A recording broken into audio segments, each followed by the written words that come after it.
PokéRogue is my new addiction. This game has you fight endless waves of Pokemon that continuously get harder and harder. In this game, your goal is to build and grow a strong team of Pokemon. But if you lose even a single fight, your run is over and you have to start all over again. This game is so challenging and so painful, but I love it. So I set myself a crazy challenge to make this game even harder. I wanted to see if it was possible to beat all 200 waves of PokéRogue Classic mode using only water-type Pokemon. With this restriction, is it still possible to beat the game, or would our water types be crushed? Let's find out. So I boot up a fresh account, and with how team selection works in this game, basically, we can pick 3 water-type starters from any generation to be on our initial team. And after some deliberation, I decided to choose Mudkip, Piplup, and Quaxly, mostly because of the great secondary typing that these 3 get in their final forms. So with our wet-type starters chosen, let's begin.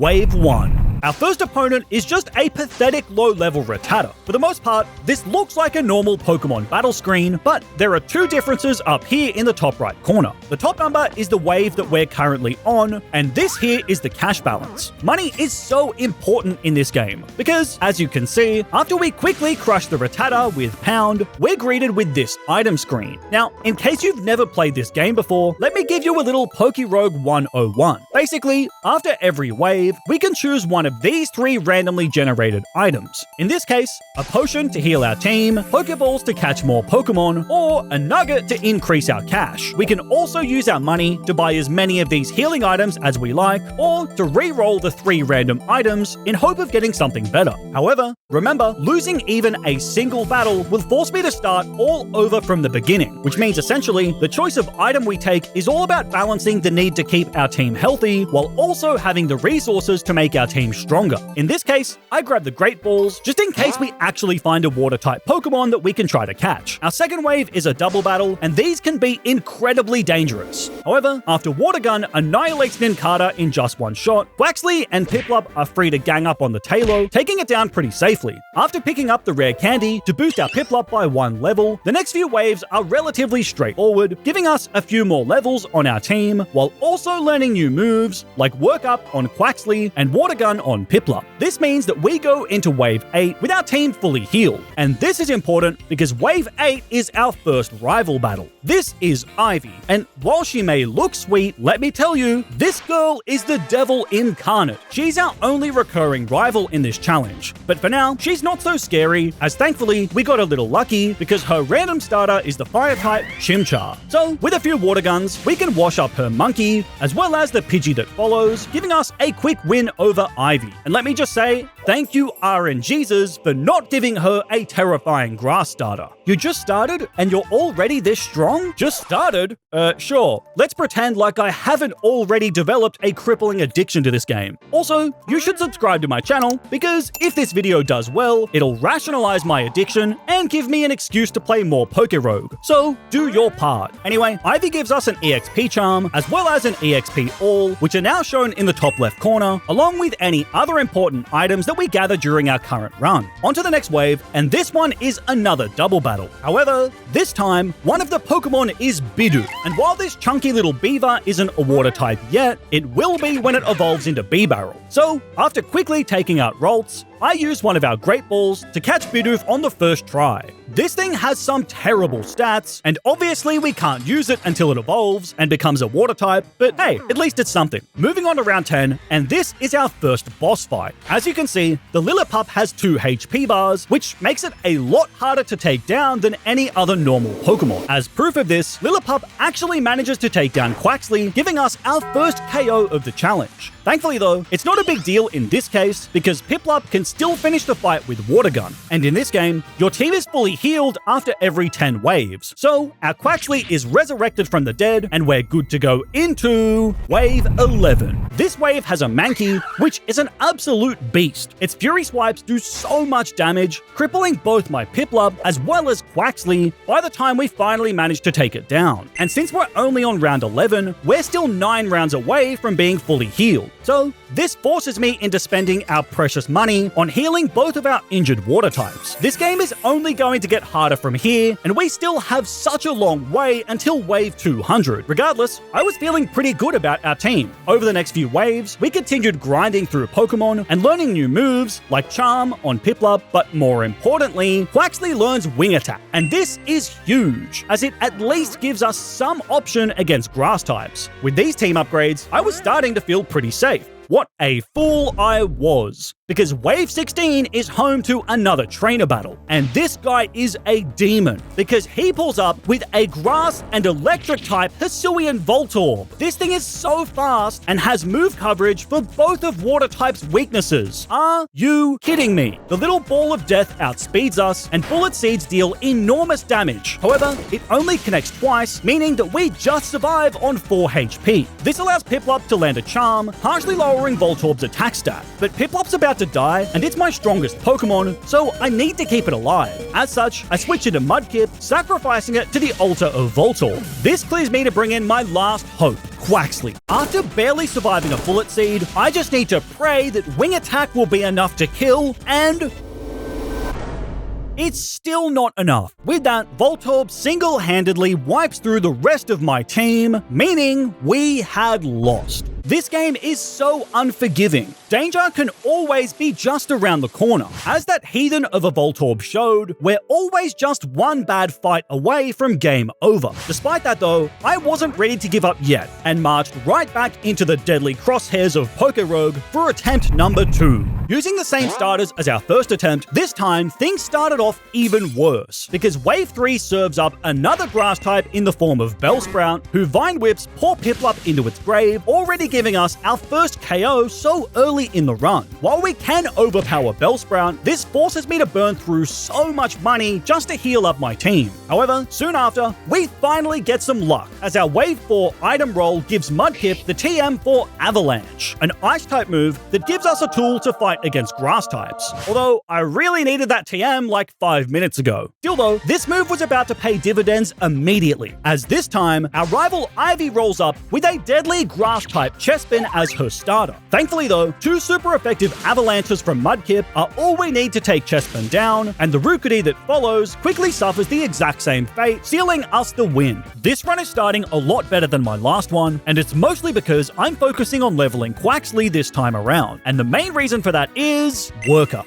See, in this game, any change in stats will actually remain across waves until either the next trainer battle or after the next 10th wave. This means that Quaxly can use workup, like against this pathetic little Poliwag, to boost up our offensive stats. This makes the next few battles way easier, as Quaxly can tear through our opponents. Anyway, at wave 14, we pull the TM for Stealth Rock, which is an amazing grab for Piplup that will definitely help if we can actually make it into the late game. And our good luck doesn't stop there. After catching a replacement Bidoof that we once again imprison until it learns the way of water, we're absolutely blessed with a rare drop of the TM for Liquidation. This move is so busted for this early on, as it's got a base power of 85, so I give it to our ace general, Quaxly. And thanks to this power boost, the next few waves were an absolute breeze. My confidence was rising, so I started to pick up lure items. These increase our chances of encountering double battles. Double battles add an element of risk because we can potentially take double the damage, but double battles also give us the opportunity to earn more EXP while giving us double the encounters to try and find more water types to recruit. So, with Quaxly going on a tear, we cruise through to round 20, a fight with this Bosto duo. However,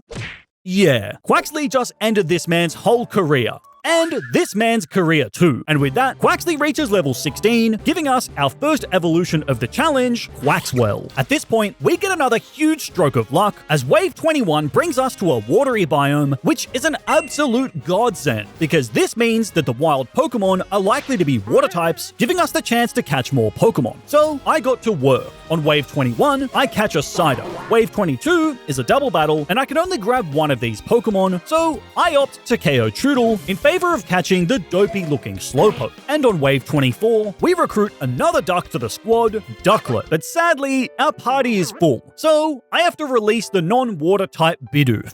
He never got to grow up into a big wet bee barrel. Can I get some F's in the chat for our chunky little beaver? Anyway, I got pretty lucky picking up back-to-back EXP alls from our item pools on waves 23 and 24. Keeping up with the level curve in this game is a real problem, so I'll be trying to pick up these EXP items at any given opportunity. But as lucky as we've been so far, we were about to face our biggest challenge yet.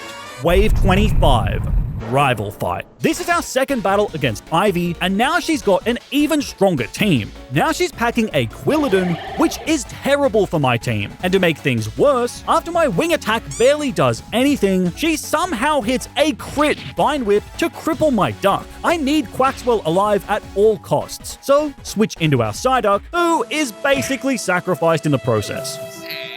This Quilladin is an Avengers level threat, so I send in our Mudkip to land a super effective Avalanche. But we're hit by Leech Seed in the process, so I can't keep him in. As such, I switch into Ducklet, who can thankfully just tank 2 Vine Whips before finishing the deadly Quilladin with Aerial Ace. This forces Ivy to send in her deadly new Pokemon, Tatsugiri, who not only is insanely powerful, but it also resists my water moves. Ducklet can only land a single Aerial Ace before falling. This glorified Sushi is a problem. My plan is to go into Slowpoke and hit it with Disable to stop this fish from using Water Gun, but that didn't really end up working since Tatsugiri just resorted to boosting its defense instead. Regardless, our Mudkip continues to be an absolute saint as 2 Avalanches are all we need to finally finish the Sushi. Ivy's final Corvisquire isn't easy either, immediately slaughtering my Piplup with Pluck. So I'm forced to send in Quaxwell and use our Reviver Seed to survive a Pluck before a big Liquidation brings the bird into kill range. And with one final Aqua Jet, we KO Corvisquire, giving us an insanely close win.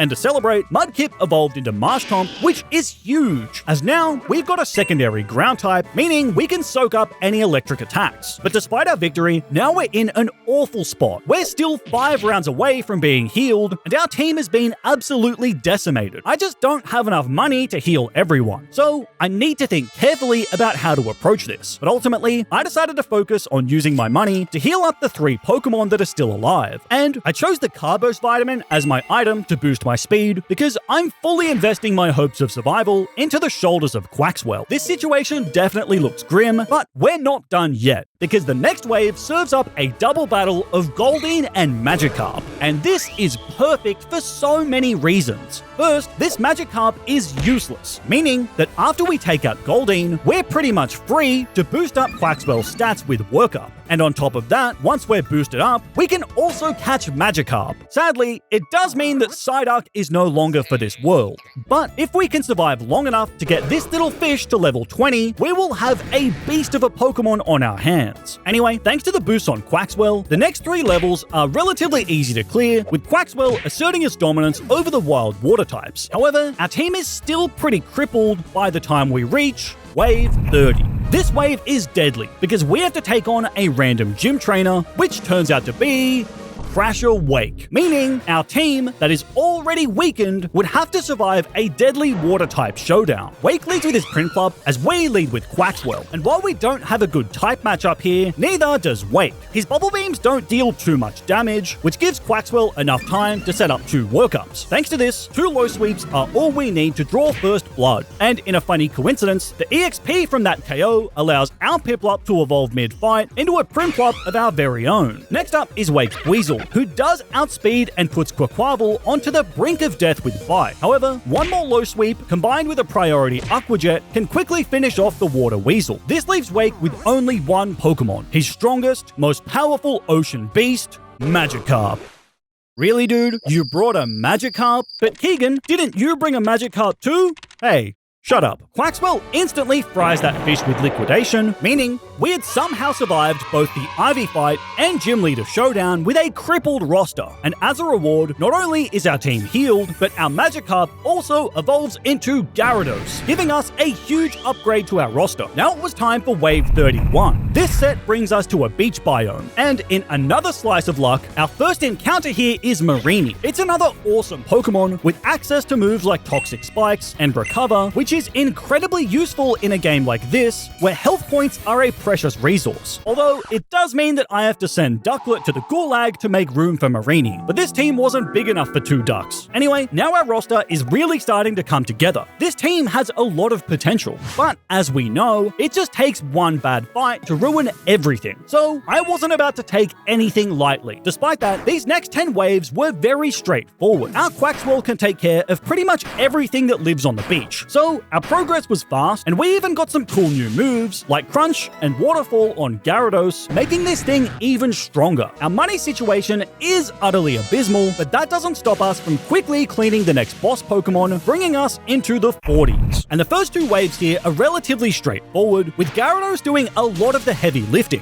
However, then we come across this, Alolan Exeggutor, a deadly grass type that quad resists water moves. A Mega Drain deals enormous damage to Prinplup, and while our Penguin is definitely dead on the next turn, at least we can land a big Ice Spinner before that happens. I was confident that Marini could safely finish the fight from here, but we take huge damage from a super effective Confusion before one final Venoshock takes care of this ridiculously looking Tree Dragon. Despite the win, this is still a problem, because I don't have enough money to heal up my team, and we're still a long way away from our next heal. And this deadly situation definitely isn't helped by what we find next. Alolan Raichu. The last electric type that I found ended my entire run, and this one is even stronger. While we do have Marshtomp to soak up any electric attacks, Raichu's Psychics still do enormous damage. As such, we're only able to land a single Mud Shot before Marshtomp is sent to its grave. This is a DEFCON 1 situation. Alolan Raichu can easily sweep through the rest of my water types from here. However, Marshtomp did get a speed drop with its last attack.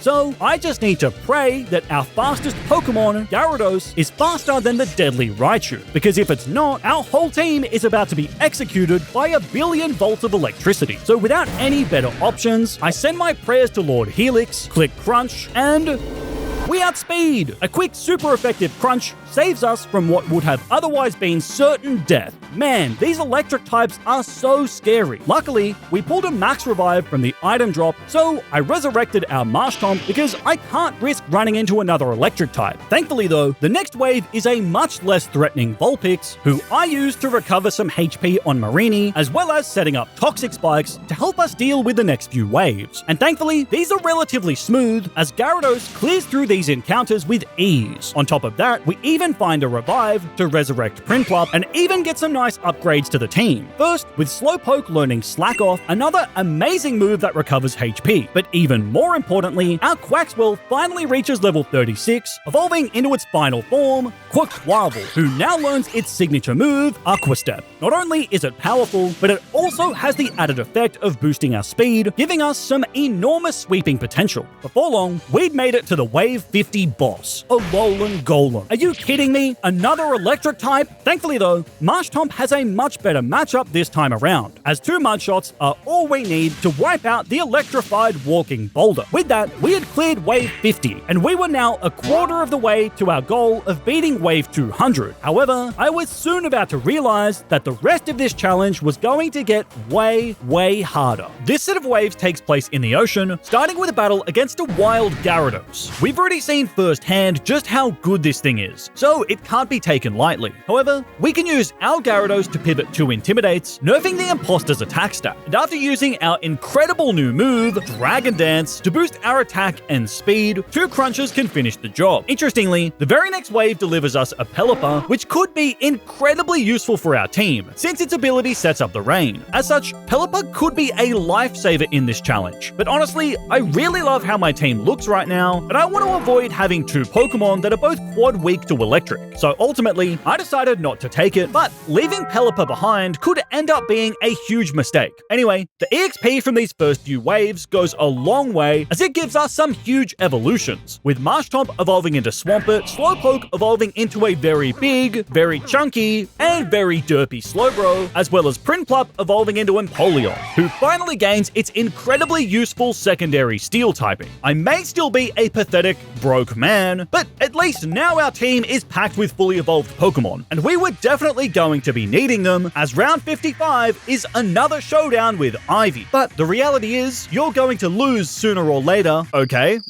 That's just uncalled for, and quite frankly, pretty rude. Anyway, now Ivy leads with her fully evolved Chestnut as I send in Gyarados, which is a really solid matchup as Intimidate lowers its attack. But I can't afford to take any damage on Gyarados, so switch into Toxapex as Ivy also pivots into her Tatsugiri. Honestly, this is great for me, as Toxapex can safely set up 2 layers of toxic spikes. Tatsugiri then takes the Kamikaze route, using Memento to knock itself out, to which our Toxapex responds by laughing in its face and just recovering back all of its health. From here, the rest of this fight becomes very straightforward. Thanks to a lucky flinch, Gyarados can barely outpace Corviknight, with a few waterfalls getting the job done. Chestnut then re-emerges, but it's much less scary now that it's badly poisoned by my toxic spikes. This makes it free real estate for Toxapex to finish it off with Venoshock before Ivy's last Pokemon, Magby, also suffers the exact same fate. That gives us the win, and that was much smoother than last time, demonstrating just how quickly our team has been improving. Moving on, and the next few waves were actually really difficult as we had to take on 2 Gyaradoses back to back. However, with strategies like using Charm on Empoleon to nerf their attack, as well as dishing out big super effective rock slides with Marshtomp, ultimately, we made it through these fights unscathed. After making another tough decision to not take this Cloyster, which I'm already kind of regretting, we reach round 60, which is our next gym battle. And once again, it's another water-type showdown, this time against Marlin from Unova. At first, I thought this would be a deadly, intense battle, until I realized that his entire team is completely walled by Toxapex. After setting up toxic spikes on his Basculin, the combination of stalling with Recover and Baneful Bunker, as well as using Venoshock to deal huge damage, is just too strong for the big man to handle. Ultimately, this fight was incredibly free. So, not only have we beaten round 60, but now we've also saved up a little bit of money too. Now we had successfully made it past the early game and into what I would call the mid-game of PokéRogue. Of course, we're always only one bad fight away from losing the challenge, so we still need to be careful. But now, our focus shifts a little more towards preparing for the endgame. Across the next 10 floors, I mostly relied on Gyarados and Swampert as my strongest duo, because not only can Swampert deal with the annoying electric-type lanterns, but in double battles, they also have great synergy, as Gyarados isn't affected by Swampert's Earthquake. While crushing these floors, I focused on picking up rare candies to try and stay ahead of the EXP curve. However, my item pools are generally pretty bad. As you can see, I have the lowest luck stat possible. Essentially, having shinies in the team improves your luck, which in turn gives you better item pools. But I have 0 shinies since this is a fresh account,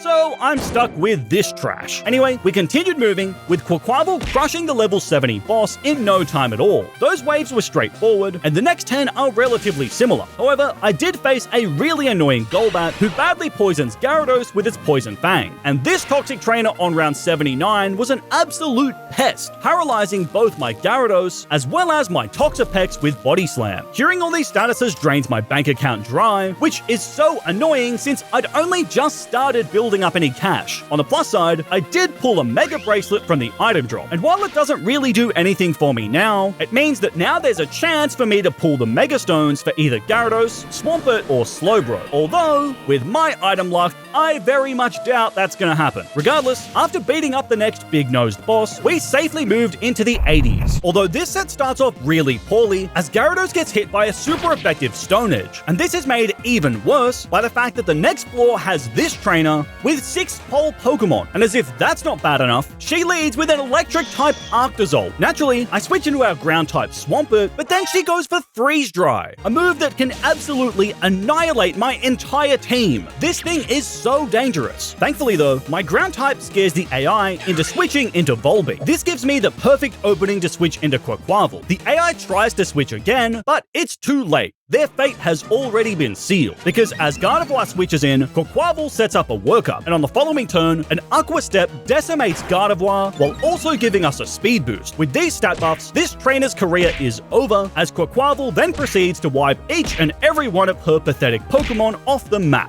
After the win, we continued pushing through the 80s, gradually clearing the wild Pokemon. However, on wave 88, we have a double battle against the deadly combo of Mr. Craw and Quaquaval. These are 2 huge offensive threats, who managed to bring Quaquaval to the absolute brink of death, as well as KOing my Toxapex. And while I am able to finish this fight with the help of Gyarados, this is terrible, because with another gym fight on the horizon, I can't afford to not have Toxapex or Quaquaval, so I lose basically all of my money bringing these 2 back to life. Yep, I literally have $91 to my name right now. But on a positive note, I did get this awesome item drop in the process. As much as I would love to have a Mystic Water to boost up my water moves, ultimately, EXP is king, so I'm taking the EXP charm. Once again, with no money to my name and a partially weakened team, we headed into round 90 for our next gym fight. This time, it's against Misty, and she is not messing around. The Kanto trainer leads with a Kingdra, and I do not have an answer for this. I tried sending in my specially defensive wall, Toxapex, but it just dies immediately to a critical hit Dragon Pulse. For my next trick, I send in Empoleon, since our Steel Penguin resists dragon moves. Thankfully, Empoleon can tank Kingdra's hits much better, allowing us to set up a Stealth Rock, which will chip the rest of Misty's team. After that, I just keep firing off Ice Spinners, which are able to get Kingdra low by the time Empoleon falls. We've already lost 2 of our Pokemon without getting a single KO. We need to make a comeback. So, I send in my fastest soldier,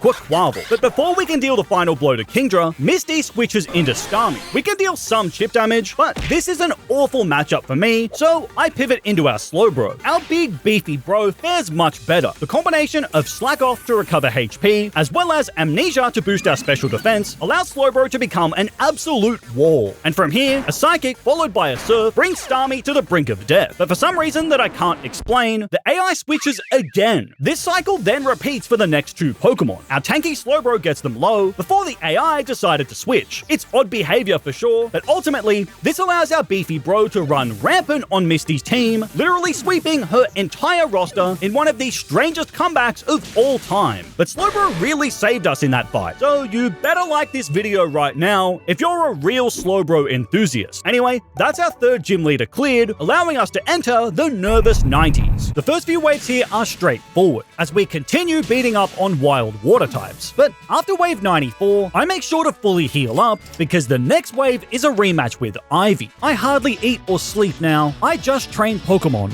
Yeah, totally not like me with my addiction to this game now. Anyway, this battle is going to be tough, but I do have a plan. Remember in our last battle with Ivy, when we led Gyarados, she immediately switched into Tatsugiri. Well, knowing that that's how the AI behaves gives us the opportunity to use it to our advantage. So this time, instead of switching out Gyarados, I just stay in and use Dragon Dance. Sure enough, Ivy switches into Tatsugiri again, but this thing isn't really a threat. This means I can stay in on Tatsugiri and set up another Dragon Dance. Now, with our boosted Gyarados, we're ready to run wild. As a Crunch turns Tatsugiri into a Sushi Lunch special, Corviknight is crushed by 2 waterfalls, and one more sends Ursaring to its grave. While a Crunch still isn't enough to finish Chestnut, Ivy's final 2 Pokemon are comfortably handled by the rest of our team, giving us a very convincing win this time around. What are you? I'm an addict, Ivy. At this point, it's too late to save me. The rest of this set is mostly safe, but it's worth noting that I did get a nice item drop in the berry pouch. This gives me a 25% chance to reuse any berries consumed by my Pokemon, which is incredibly useful. Anyway, after a quick assist from Gyarados, Slowbro packs up the Wave 100 boss Tentacruel, and with that, we are halfway to victory. Although, the next half of the game is much more dangerous than the first. Oh, also, in a cruel twist of fate, I actually hatched a shiny Lotad from one of my gacha eggs, but sadly, I can't actually bring it into the current run. Feels bad, man. Regardless, moving on to Wave 101, and now we've moved into the snowy biome. Ice types are a good matchup for us, especially with moves like Swampert's Rock Slide, as well as Quaquaval's Close Combat. The ice types here are crushed into cubes as we started to quickly soar through the waves. Unfortunately though, item-wise, I didn't really get anything worthwhile, outside of some nuggets and a soft sand to boost Swampert's Earthquake. Honestly, I was in cruise control by this point, but little did I know, that carelessness was about to cost me. Because on Wave 117, I made a huge mistake. I thought that a Gyarados with a +1 attack could finish Mamoswine with a super effective waterfall. However, it just survived, and this gave Mamoswine the chance to land a critical hit Thrash that wiped Gyarados off the map. Now, obviously, this isn't an emergency in and of itself. Quaquaval can easily finish the Mammoth with an Aqua Step to give us the win. However, then I made my second mistake. To put it simply, I got greedy. Since I've been destroying these floors, I wanted to wait to see if I could revive Gyarados for free with an item drop rather than spending my money to buy a revive. This meant that I went into Wave 128 without Gyarados. And of course, now is when Weird Ear decides to pull up. I don't have Crunch to deal with this Psychic type, so instead, I sent out my two biggest biggest hitters. But this downward spiral then goes even further, because I made another big miscalculation. The combination of acrobatics and rock slide still isn't enough to KO a Bomber Snow, which means it gets to fire off a wood hammer into my Swampert that has a grass allergy, and yeah, Swampert dies instantly. Thanks a lot, a Bomber. Thankfully, a Bomber Snow does die to its own recoil, and on the next turn, Quaquaval and Empoleon can double team Weirdeer to finish it off. But now two of our biggest hitters are down, and this is important for two reasons. First, once again, now I have to spend basically all of my money purely because of my own stupidity. But even worse, we have a gym battle coming up on the next wave, and I can't afford to heal my Gyarados. Yet again, we are broke. On a broader level, this whole saga shows how small mistakes in this game can have significant consequences down the line. Regardless, now we have to live with those consequences as we enter Wave 120, a fight with Melanie, the Ice-type leader of Galar. I get a little lucky here, as her lead Sandslash is quad weak to fighting. This forces her to switch into Mr. Rime, who just gets immediately punched in the jaw by close combat. The fight then gets a little sloppy as I try to set up my toxic spikes, only for Melanie to clear them out with Rapid Spin. But after some switching, once Empoleon gets her Sandslash low, Melanie switches out, allowing me to set up Stealth Rocks, which will decimate each of her Pokemon. Darmanitan then puts Empoleon in a penguin-sized body bag. However, it's completely walled by Toxapex, which lets me finally set up my toxic spikes. With all our hazards now on the field, combined with us having the type advantage, makes the rest of this fight pretty straightforward as we toxically stall out Melanie's team. That's Wave 120 cleared, but this whole saga with losing Gyarados really gave me a wake-up call. Every fight from here is crucial, and I can't afford to be complacent. So, with this renewed sense of focus, I continued pressing on and was just generally a lot more careful. Thanks to that, the next 10 waves were all catastrophe-free, and I even found some useful items. First, another berry pouch, which stacks on top of the previous one, giving us a 50% chance to reuse any berries. On top of that, I also lucked into a map in the item drop, which is something I've been wanting for ages. This item lets you choose the biome that you want to enter next, meaning I can intentionally try to avoid areas with a high population of grass or electric types. Anyway, after clearing that set with relative ease, the next one brings us to a fire biome. And if you want to know how this set went, let me summarize it for you as Swampert Earthquake Go Brrrr.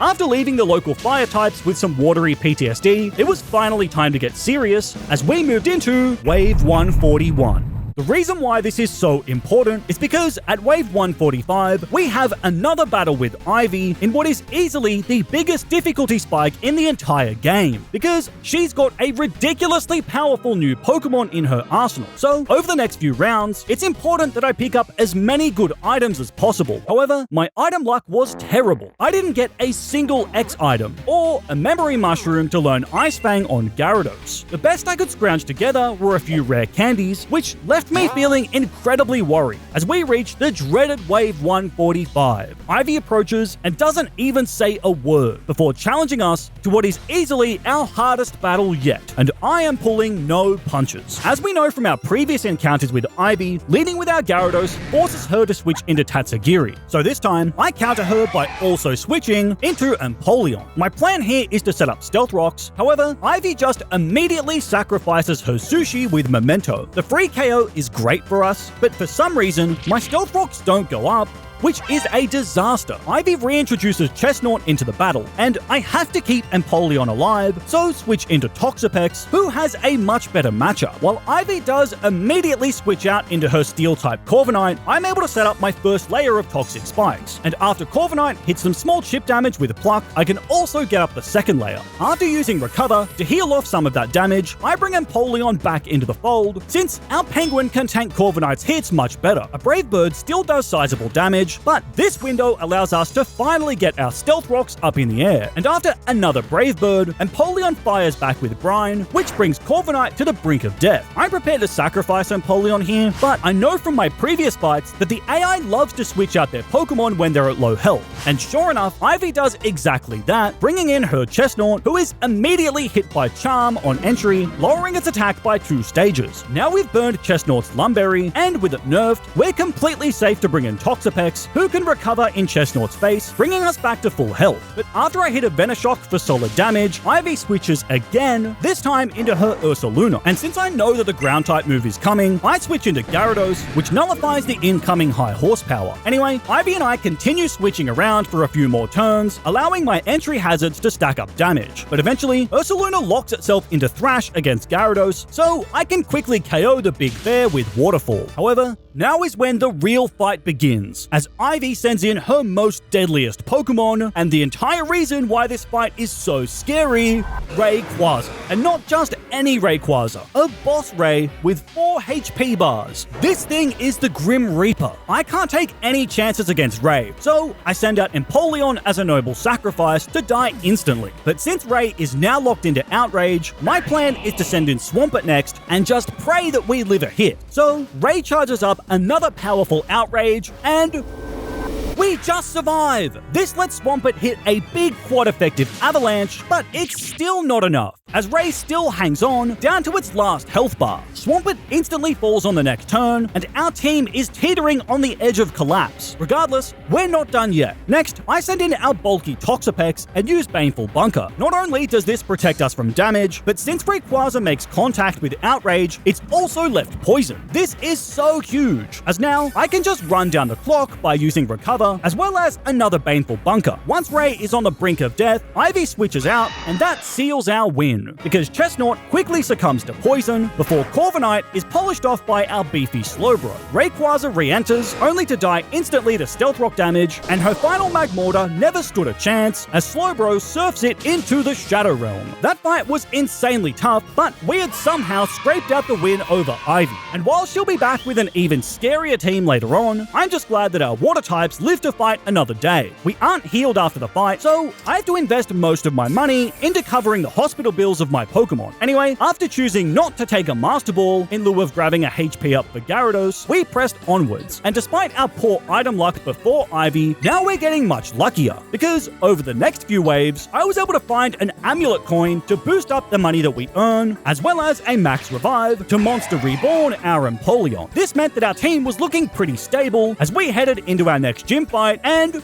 wait, didn't I already beat you? Yeah, Misty was back for a rematch, and honestly, this fight went pretty much as smooth as the first time. Our water types are just built different, as we wiped Misty's team straight into the trash. With round 150 beaten, we were 3/4 of the way there. However, the end game of PokéRogue doesn't really begin until wave 180. So while the next 30 waves aren't wildly challenging, they are important, because we need to make sure that we're prepared for the terrifying battles ahead. So while continuing to grind through these floors, there's a few really valuable items that are worth pointing out. First up is the Never Melt Ice, which, after seeing how important Ice-type moves are, yeah, I'm definitely taking that. Also, Wave 157 yielded us a Memory Mushroom, which I used to teach Gyarados Ice Fang. Again, Ivy's Rayquaza terrifies me, and I need answers for it. Now, on Wave 163, this trainer triggered my PTSD by sending out a Hisuian Electrode. Yeah, the big brother of that evil ball that ruined my first attempt. Thankfully, Michael Quavel was already boosted up by the time that it came in, so I was able to take it out. But if I wasn't, that thing could have easily ended the run single-handedly. Anyway, as we continued charging through the waves, I rolled another Memory Mushroom and used this one to teach Slowbro the move Yawn. These floors also gave me a few other move upgrades, like Bulk Up on my Quaquavel, as well as Chilling Water on Toxapex, because I'm sick of being walled by Ivy's Corviknight. As we approached round 180, I was desperately trying to find some X items to boost our stats, but all I was able to find were these black glasses that I gave to Gyarados. Doesn't he look cool? After a bit of a grind, we had safely arrived at wave 180. This is the final gym leader fight, and the game generously serves us up a rock-type leader to devour. Rock leads with Aerodactyl, so I go into Empoleon and charm its stats into the ground. Once its attack is at -6, we're all clear for Gyarados to come on in, set up 2 Dragon Dancers, before sweeping through his entire team of pet rocks with Waterfall. And what do you know? Even as the final gym leader, Rock is still an absolute fraud. With our final gym leader win, we move on to round 181, and this set is a deadly gauntlet, because over the next 10 rounds, we have to face a randomly selected Elite Four, as well as the champion. This is already a big hurdle, but it's made even worse by the fact that we don't get healed between fights. This means that things can spiral out of control very quickly. However, I've built the strongest team I could. I've prepared the best I can. And on top of that, we even get a nice little buff by rolling an X attack on wave 181. With that out of the way, now it was time to take on the gauntlet. And the league we're facing is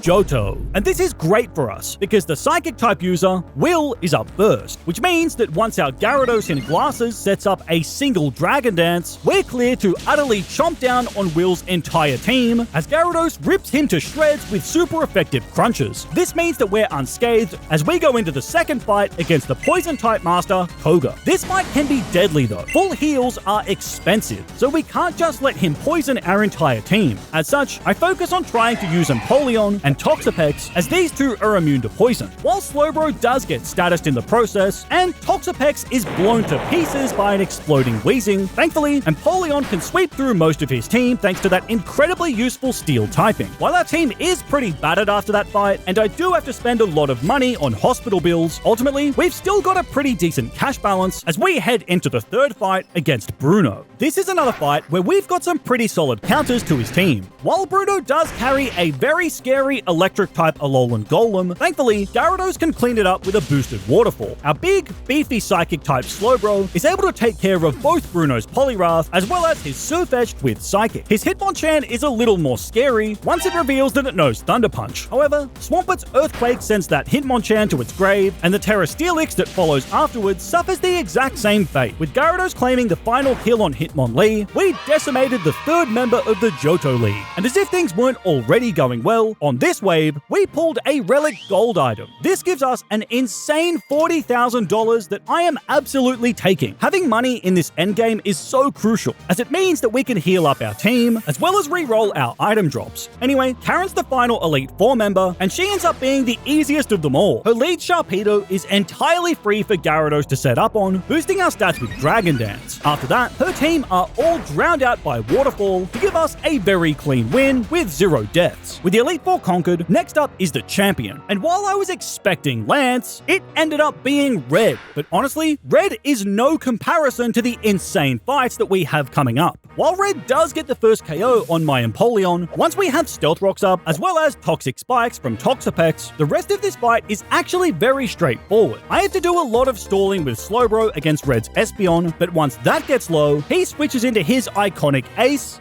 Raichu? Wait, what? This feels so wrong. Regardless of which brand of electric mouse Red uses, he immediately switches it out when faced by Swampert. And from here, the rest of Red's team is utterly decimated on entry, including a Terrifier Ho-Oh, who we bury with a single Earthquake. The rest of Red's team crumble before the overwhelming power of my entry hazards, giving us a very safe win as we move into the final 10 waves. The first 4 waves of this set have us take on Paradox Pokemon, and these fights aren't overly challenging, but I know exactly what's waiting for me on round 195, so I need to be prepared. And thanks to crushing the Pokemon League, we've now amassed a huge 120k. I use this money to re-roll some of our items, which is a huge help as it means that we can pick up not 1, but 2 X attacks, a protein that I feed to Gyarados, as well as an X accuracy. With that, we quickly move through to wave 195, and it's here that we're approached by Ivy for the final time. And let me tell you, this fight is horrifying. She has 6 powerful Pokemon, including a shiny Mega Boss Rayquaza. This is easily the biggest hurdle that our water types have faced so far. But now it was time to see if our water warriors could overcome such a powerful trainer. The opening of this fight is a repeat of the last one. Our Gyarados lead forces a switch into Tatsugiri as we bring in Empoleon. And while I try to set up Stealth Rock, this fails when Tatsugiri is immediately just sacrificed with Memento. Just like last time, this summons Ivy's Chestnut, and just like last time, I switch into Toxapex. Ivy then switches into Corviknight as I set up a layer of Toxic Spikes. I need to keep Toxapex healthy, so we switch back into Empoleon. Brave Birds still do a lot of damage, but by using Charm, we can severely reduce that. This helps us buy time, allowing Empoleon to set up Stealth Rock, while also just surviving long enough to bring Corviknight to -6 attack. With the Big Bird now severely nerfed, I use this as an opportunity to bring back Toxapex and recover back most of the HP HP that we lost earlier. And then it's time to bring in our ace, Gyarados. With Corviknight not doing much damage, we can begin setting up Dragon Dances. With this, I'm able to boost up Gyarados to +4 attack and speed. And with these boosts, a single waterfall is all we need to crush Corviknight. However, now the real fight begins, as Ivy finally sends in her level 200 Mega Rayquaza. Our Stealth Rock immediately removes its first health bar, and thanks to our boosts, Gyarados is able to fire off an enormous, super effective Ice Fang, and it's still not enough. Somehow, Rayquaza hangs on, meaning that Gyarados is crushed by Outrage. And if that's not bad enough, Rayquaza even heals back one of its health bars with a Citrus Berry. This thing is so damn strong. Just like the last time we battled Ivy, I bring in Toxapex and use Baneful Bunker, which poisons Ray. While it does have 3 Lumberries, it burns through one of them to cure the poison, and another one to heal its Outrage Confusion on the next turn. With another Baneful Bunker, we re-poison Ray, ultimately draining its last Lumberry. Now, it can't cure any status effects. However, Toxapex won't survive an Outrage with this much health. Therefore, my safest option is to switch into Empoleon, sacrificing our Penguin. And this is important because on the next turn, we can bring Toxapex back in and use another Baneful Bunker to deal a dose of poison to Rayquaza that it won't be able to heal. Now the poison has taken hold, but we're still not safe. To buy time, I switch into Slowbro, who is instantly rocked by Hyper Beam. However, I know that Ray can't attack on the next turn since it needs to recharge. So we're safe to bring Toxapex back in and click Recover. Ivy ends up switching, which is great for us since Ray will be crippled by Stealth Rocks the next time it comes in. But the rest of Ivy's team can't be taken lightly. We've only got 3 Pokemon left, and that quickly becomes 2 as Chestnut annihilates my Swampert. Running out of options, I then have Toxapex come back in and begin spamming Chilling Water, nerfing Chestnut's attack before recovering back HP. But before I can finish it off, Ivy switches into Ursaluna, putting us in a horrible spot. I can't afford to switch here, which means, sadly, our tank of a Toxapex finally falls. With that, only 1 Pokemon remained. It was all down to Quaquaval in a 1 versus 4. I try to finish off Ursaluna with an Aqua Step, but Ivy switches back into her Chestnut. However, the Stealth Rock damage on entry, combined with my Aqua Step, bring the giant down to its final HP bar, and the poison damage from Toxic Spikes instantly removes most of that. At this range, a single Acrobatics is all we need to finally finish off Chestnut. Rayquaza then re-emerges, but the +1 speed boost from my earlier Aqua Step means that we move first as a close combat punches that pest right in the jaw, finally slaying that dragon. From here, it only takes a single blow to finish the weakened Ursaluna, and the Magmortar that follows is extinguished with 1 more Aqua Step. With that, we had somehow clutched up a 1 versus 4, and Ivy's horrifying team had been conquered. That battle was so stressful. I'm pretty sure I just shaved years off of my life. That's one of the hardest battles that I've done in a long time. But the thing is, there's an even tougher one waiting for us up ahead, because in 5 floors time, we have to battle the final boss, Eternatus. And as good as my team is, I really don't have any great options for dealing with this monster. Promise me, after you heal the world, come back safe. No chance. My PokéRogue addiction cannot be healed, Ivy. After spending over half of my money just to heal up the team, we pressed onwards. The next 4 waves are more Paradox fights, which are all relatively smooth. However, the items that we get on these floors are crucial in setting up for the final fight. On 196, I grab an X speed. On 197, my items are garbage, so I re-roll and choose the HP up to give to Swampert. 198 gives me more garbage, but on the re-roll, I pick up another X speed. And as helpful as these items are, I fear that they're just not enough. After clearing wave 199, first, I make sure that our team is fully healed. None of the items that dropped are overly useful, so I re-roll only to get more garbage. And with the amount of money that I have left, I can only afford 1 more re-roll. This is my final chance to give our team a hope of survival. So I click re-roll and we get the TM for Infestation. By some force of RNGesus, on wave 199, on our second reroll, we pulled the perfect move. After teaching our new TM to Toxapex, it was finally time. Could our water types overcome the final boss and conquer PokéRogue? Well, let's find out. To start, I lead with our beefy Slowbro, who barely survives an Eternabeam on only 10 HP. This gives me a tiny window to fire off a Yawn. While Eternatus is recharging, I recover Slowbro's health with Slack Off as Eternatus falls asleep at the end of the turn. This lets me fully heal Slowbro, and on the following turn, boost my special defense with Amnesia. Thanks to that, once Eternatus awakens, we can tank an Eternabeam much better now. With this toxic combo, I'm able to keep Slowbro healthy while also maxing out my special defense. And from here, a few Psychics are all it takes to bring Eternatus down to its final health bar, ending its first phase. However, that was just the appetizer. The second phase is much scarier, as now it's Dynamaxed and gains an extra health bar. And if you want a demonstration of just how powerful this thing is, a +1 acrobatics from Quaquaval barely manages to dent its health before our duck is given the death penalty by Cross Poison. But once Slowbro has put Eternatus to sleep, now it's time to unleash our Toxapex, because our new move, Infestation, has the added effect of causing the target to lose 1/8 of its health each turn. Combine this with Slowbro's Psychic, and we're actually able to finish the first health bar. With Psychic now out of PP, I bring in Empoleon, as the combination of Charm and Chilling Water nerf Eternatus' attack stat into the dirt. All the while, Infestation damage continues to build. While Eternatus does use a Recover, we continue stalling, slowly chipping away at its health with Infestation. And after putting it to sleep again, I bring in Swampert and Gyarados to fire off a big Earthquake and Ice Fang combo. These bring Eternatus down to its final bar. We are so close! A Dynamax Cannon crushes Swampert, but an Ice Fang from Gyarados on the next turn brings Eternatus to the brink of death. And with one final Infestation, a move that we only got on round 199, last of Eternatus' health is sapped away. With that, Eternatus was defeated, and we had clutched up, beating PokéRogue Classic Mode using only water types. Jump into this video next for more Pokemon content. Like the video and subscribe to the channel so that I have an excuse to play more PokéRogue. Take care, and I'll see you in the next video.